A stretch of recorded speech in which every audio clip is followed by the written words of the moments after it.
நாங்க அண்ணா யூனிவர்சிட்டிக்கு ஆர்ப்பாட்டம் சொல்லும் போது எங்களுக்கு அனுமதி கொடுக்கல.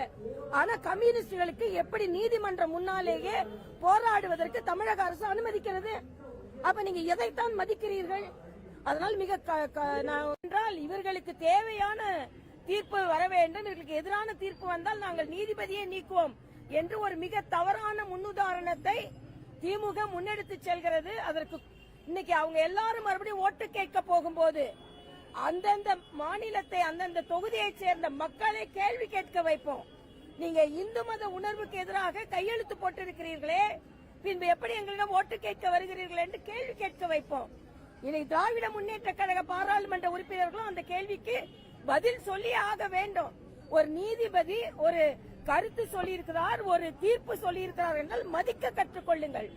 அதனால திமுக கொள்கையை அவர் பேச முடியும், அவர் நீதித்துறையை தான் சொல்ல முடியும். ஆக ஒரு நீதிமன்றத்தையே அவமதிக்கும் திராவிட முன்னேற்ற கழகத்தின் போக்கை நான் வன்மையாக கண்டிக்கிறேன்.